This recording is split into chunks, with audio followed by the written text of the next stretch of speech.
Sure, why not? I've only reviewed 47 other Guardians of the Galaxy figures in the past 2 weeks. What's one more?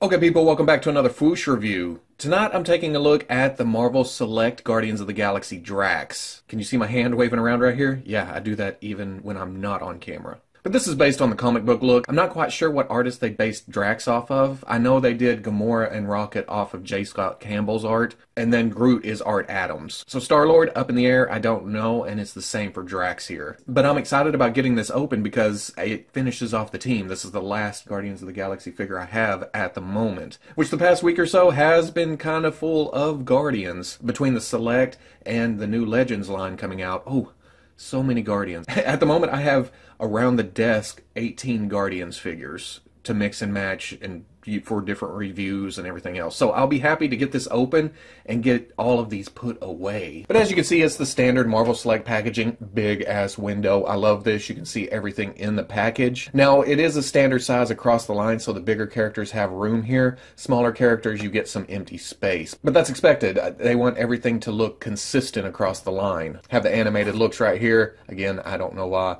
Graphic figure. On the back, pretty picture of the figure, a base, the rest of the figures. Warnings, legalese, don't put where you don't need it to go. On the side, animated look for Drax. But I'm going to get this open and see what's going on here. See how he fits with the rest of the team and see what other options there are here. And there we go, all out of the package. And I have to say, I'm impressed. This team with Star-Lord was a rocky start. But as I opened more and more, the figures got progressively better. Now, I'm not saying Drax is the best. I still gravitate towards Groot and Rocket, but ooh, this one's pretty good too. As you can see, the sculpt is fantastic. The legs may be slightly long, but the armor sculpt, the muscles, the wrinkles, just everything about it just screams Drax to me. They didn't have to, but they sculpted in the red tattoos or whatever the hell those are on his skin. It's a nice little added detail. It could have just been painted on and it wouldn't have made a huge difference, but having that little added detail there puts it over the top for me. Now for paint, the colors themselves are great. I love the skin tone on this, and then the red is a stark contrast to the green, so it sticks out at you. I like it. The pants straight black for the most part, but it's a very matte finish. It makes it look like fabric. And then the metal parts, kind of aged, kind of dirtied up. It's not a straight up shiny silver. It looks war torn. And then on the thigh pads, there's an added color of a brownish, goldish, tannish color. Kind of differentiates it from the rest of the armor. Yeah, I dig it. But there are a couple of dings here, and this is right out of the package. This wasn't me. Right here, kind of a scrape. I'm going to chalk that up to battle damage. It's Drax. He gets in a lot of shit. There's a little bit missing right here, but it doesn't stick out at you. I had to really dig over the figure to find places like that. Now, I have noticed when I articulate the shoulder up at the hinge, it looks like it's scraping across the torso right there. And it's only when I'm coming up with it. So I guess when pull up, don't pull up. That sounded stupid. Push down on the shoulder and kick it out. And it seems like it won't scrape as much when you do that. If you're just dragging up, yeah, it looks like it kind of comes across right there. And then my only other gripe really is a couple of points of articulation, but that's standard for Marvel Select. The articulation is there, but the range is kind of limited. So going over articulation, there's a ball at the top of the neck. Down, not so much. Up, pretty good. Nice tilt, and then swivel. Hinge and swivel at the shoulder. Comes out to about right there. Swivels around. Swivel at the bicep. Single hinge at the elbow. Comes up 90 degrees. Hinge and swivel at the wrist. Hinges. Swivels. I have noticed on the metal parts, like here, the lower leg, the ankle, they are kind of stuck when I got it out of the package, but they freed up after a couple of movements there. Ball at the torso, you get some swivel, but that's forward, that's back, no side to side. There may be a Guardians fixer-up video breaking them apart, adding some range of movement, but I don't know, that's down the road. Hinge at the hips. Comes forward, not so great, about 45 degrees. Back, not at all. Out, really well. Got a swivel at the thigh. Got a double knee, comes up all the way. And there is a little bit of looseness there, but it's not floppiness. It doesn't just swing. Hinge at the ankle, hinges back, hinges forward, and then forward-facing pin for rocker. Now for accessories, Drax comes with 3 sets of hands. He comes with 2 fists. He comes with 2 kind of splayed open hands, but they're kind of clawed. just for dynamic effect, I guess. Switching out the hands, no big deal at all. Just pops out, and there's almost like a double click going in. You push in once, it snaps, and then you push in again, and it snaps again. So a little extra layer of protection. I don't know why a deodorant commercial came to mind there, but it stays in really well. But not so much that you gotta pull the hell out of it to get it out of there. Now he also comes with two weapons. He comes with kind of like a short sword, but his kind of short sword. Anybody else, it'd be a big-ass sword, but for him, it's kind of like a long dagger. And it's got one hell of a guard on it with some spikes. The big thing here is the grip is huge. Now, not so big that it looks awkward in his hand, but you do have to get the fingers stretched out to get them around the handle. But works out great. It looks good, really. I mean, yeah, a little bit thick, but I would call it comic booky. And then his other weapon is the Jolly Rancher Axe of Death. And when I first opened this up, I thought, pink axe, great.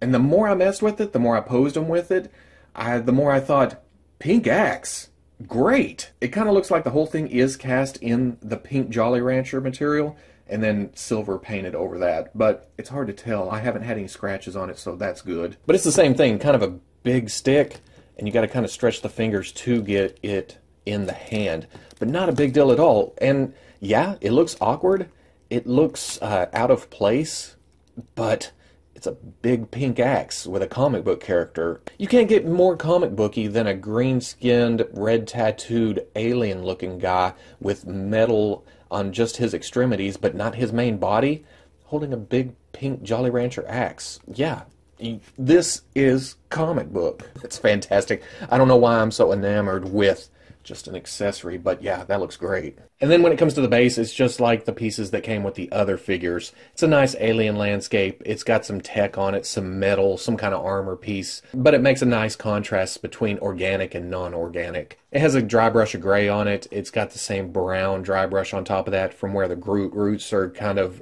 spanning over onto it. But getting it all together, it's pretty impressive how big it is. I have all the clips in, holding it all together, and if you want to pull it back apart, that just pops right back off. No big deal at all. But as impressive as this base is, there's no place for the figures to really stand unless you get in some kind of foot stuck down, leg up onto the next piece. Yeah, I don't know.